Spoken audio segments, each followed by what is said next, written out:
3 orang anak dirantai dan 9 anak lainnya diikat di tempat tidur mereka. Mereka dikumpulkan dalam satu ruangan yang kotor.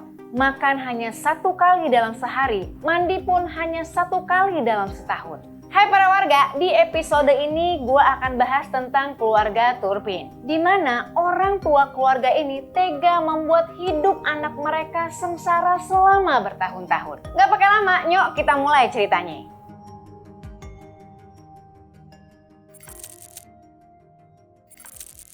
Sang ayah di keluarga ini bernama David Alan Turpin, lahir pada 17 Oktober 1961. David ini lulusan dari Virginia Tech dan pernah bekerja di Lockheed Martin, sebuah perusahaan besar yang bergerak di bidang industri aerospace atau industri pesawat terbang militer dan teknologi. Bahkan pernah juga bekerja di Northrop Grumman, salah satu perusahaan produsen senjata terbesar di dunia. Jadi si David ini emang otaknya encer, kerjaannya juga nggak kaleng-kaleng.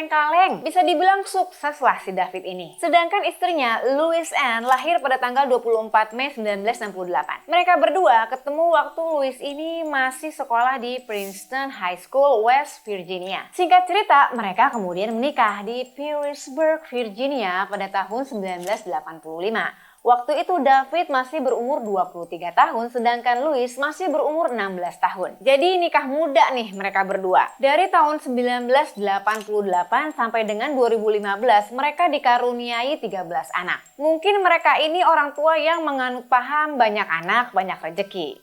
Ya ada benarnya, tapi bukannya banyak anak, banyak tanggung jawab ya. Jadi ada 10 anak perempuan dan 3 orang anak laki-laki. Dari informasi mengenai kehidupan keluarga ini yang disorot hanya 2 orang anak, yaitu anak pertama bernama Jennifer Turpin dan anak ke-8 yang bernama Jordan Turpin, yang nantinya akan menjadi penyelamat dari kesengsaraan hidup anak-anak keluarga Turpin. Keluarga mereka ini tempat tinggalnya pindah-pindah dari Fort Worth, Texas, terus ke Rio Vista, pokoknya pindah-pindah terus gitu. Sampai di 2014 barulah mereka menetap di Paris, California. Dari luar sih pasangan suami istri ini kelihatan baik-baik aja. Mereka menunjukkan kepada dunia luar bahwa mereka ini keluarga normal seperti keluarga pada umumnya. Tapi di dalam rumah ternyata keluarga mereka ini adalah keluarga yang abnormal. Mereka adalah pasangan suami istri yang enggak waras. Nah, sekarang kita bahas nih ketidakwarasan dari pasangan suami istri ini.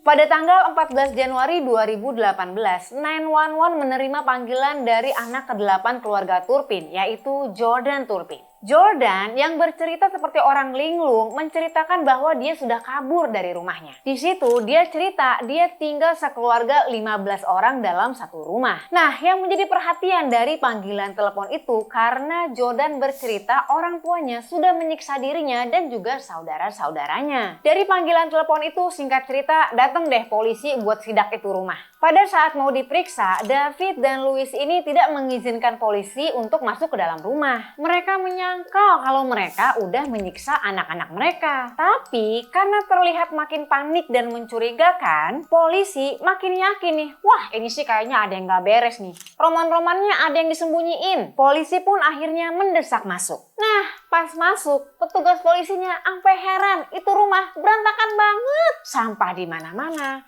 Baju-baju juga pada bergelimpangan, pokoknya kotor gitu. Kalau tiba-tiba ada tamu gimana ya? Langsung pulang tuh tamunya gue rasa. Masuk ke ruangan-ruangan lain, polisi pun makin kaget. Mereka menemukan anak-anak dari keluarga Turpin ini dalam kondisi yang sangat memprihatinkan. Bayangin nih, semua anak-anaknya ditaruh di satu ruangan. 3 orang anak dirantai, 9 lainnya itu diikat di tempat tidur mereka. Terus kamar itu juga aromanya bikin mabok kepayang, semriwing, bau badan, bau kotoran, segala macam bau ada di situ. Parahnya lagi nih, kondisi anak-anak mereka ini kurus kering, kelihatan banget kurang gizi, nggak karuan. Dan nggak pakai lama digelandang tuh si David dan si Louise ke kantor polisi. Pada saat proses evakuasi barulah diketahui bahwa anak-anak mereka ini memang diperlakukan dengan sangat buruk. Jangankan diperlakukan seperti anak sendiri, mereka ini diperlakukan bukan seperti perlakuan kepada manusia. Bukan cuma mengalami kekerasan seperti dianiaya, dipukul, dijambak. Anak-anak tersebut hanya diperbolehkan makan 1 kali dalam sehari. Makanannya juga nggak layak konsumsi. Seringkali anak-anak itu diberikan makanan yang udah basi, udah jamuran, udah bau. Yang lebih ngenes alias lebih ngeri nih. David dan Louis sering makan makanan enak di depan anak mereka. Kayak emang sengaja mau pamer gitu. Gue bingung jadi mau komentar apaan. Nggak cuma sampai di situ derita mereka.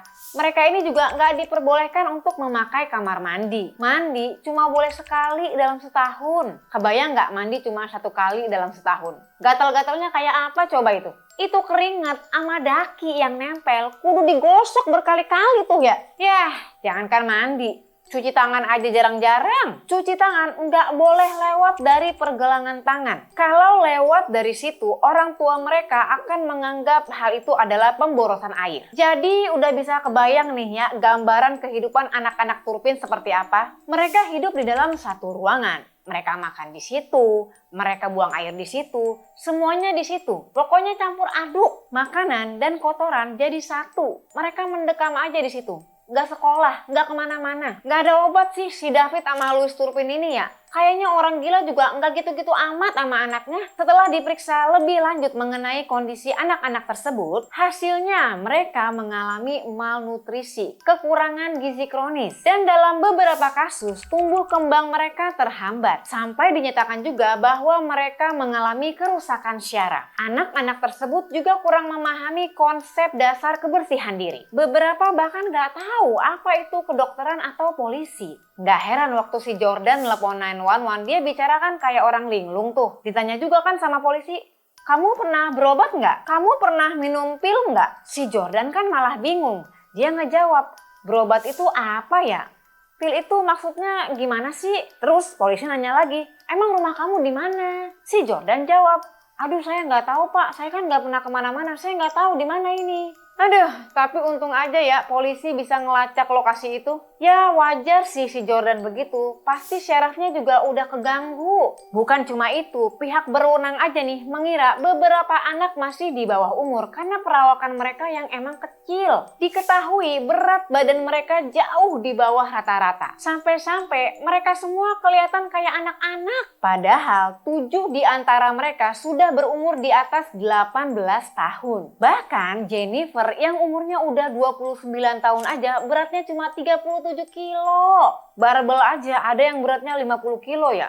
Ampun dah. Diketahui juga memang mereka sudah disekap selama bertahun-tahun. Awalnya beberapa dari mereka ini memang sekolah, tapi lama-kelamaan anak-anak dari keluarga Turpin ini makin banyak. Ya akhirnya mereka semua putus sekolah. Nah, biar nggak dicurigain sama orang-orang, David dan Louis ini bilang kalau anak-anak mereka sekolah kok, tapi mereka homeschooling. Karena bertahun-tahun sudah diperlakukan sedemikian keji oleh orang tua mereka nggak boleh kemana-mana, nggak bisa bersosialisasi. Alhasil membuat anak-anak itu pun menjadi terbiasa. Seakan-akan itu adalah hal yang normal. Mereka jadi kebal gitu. Udah kayak zombie gua rasa. Tapi seiring bertambah usia, mereka udah mulai mikir nih untuk kabur. Walau awalnya takut, mereka akhirnya menguatkan tekad. Mengumpulkan keberanian selama 2 tahun untuk melakukan pelarian. Bayangin, 2 tahun mereka berencana, berangan-angan untuk keluar dari situ. Sampai suatu hari di momen yang tepat, Jordan dan salah satu adiknya yang berusia 13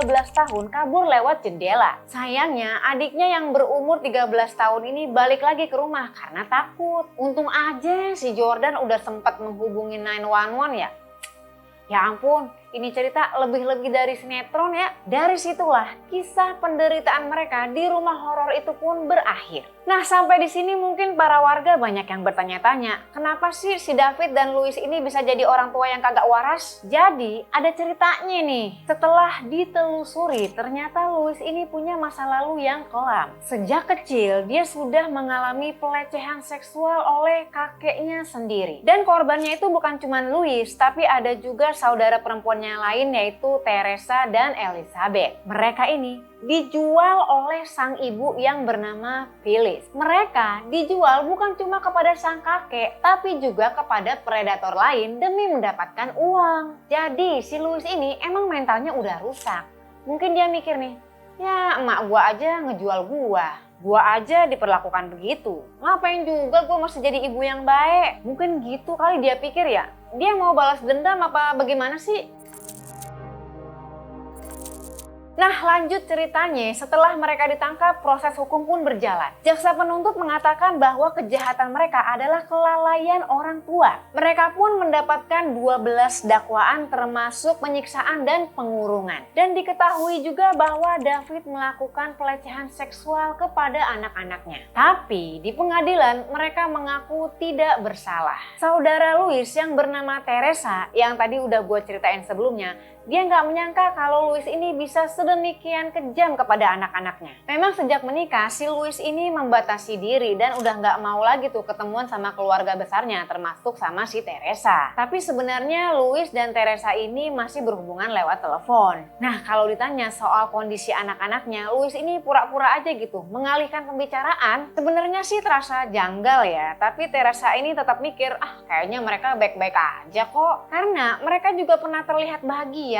Louis pernah posting-posting tuh di sosial media waktu mereka jalan-jalan dan tamasya sekeluarga. Iya kan? Kelihatannya kompak banget tuh. Padahal Teresa nggak tahu aja sih itu tamasya cuma beberapa kali doang. Cuma sebagai kedok, sebagai tipu-tipu. Biar dilihat orang kalau mereka adalah keluarga normal pada umumnya. Jadi si Teresa ini bener-bener nggak nyangka kalau kelakuan David dan Louis ini emang segitu edannya. Dan akhirnya penyelesaian dari kasus ini, pengadilan memvonis David dan Louis Turpin penjara seumur hidup dengan kemungkinan pembebasan bersyarat setelah menjalani hukuman selama 25 tahun penjara. Setelah proses evakuasi dan pemeriksaan lebih mendalam, anak-anak dari keluarga Turpin mendapatkan penanganan kesehatan dan perlindungan dari rumah sakit untuk pemulihan kondisi fisik dan mental mereka. Menurut gue, mereka ini adalah anak-anak yang luar biasa sih. Bertahan dalam penderitaan panjang akibat ulah orang tua mereka sendiri. Orang tua yang menghadirkan mereka ke dalam dunia. Semoga mereka cepat pulih atas trauma mereka yang begitu berat. Itu tadi cerita keluarga Turpin. Dari sini kita bisa lihat nih, seperti halnya Louis yang dulu adalah korban kejahatan, sesudah dewasa dia malah menjadi pelaku kejahatan. Kecil jadi korban, besar jadi pelaku. Yang harusnya dia memutus rantai kejahatan, dia malah melanjutkan kejahatan itu. Intinya, Louis mengulangi pola yang sama dari orang tuanya. Semoga rantai kejahatan itu putus sampai anak-anaknya aja, nggak lanjut sampai keturunan berikutnya. Ya, sekian dulu dari gue. Mohon maaf kalau ada kata-kata atau informasi yang kurang tepat atau penyampaian gue yang kurang pantas. Tonton terus video-video gue selanjutnya. Yang subscribe gue doain makin glowing, makin tampan. Mau lihat godang? Lanjutkan. Merdeka atau Wati.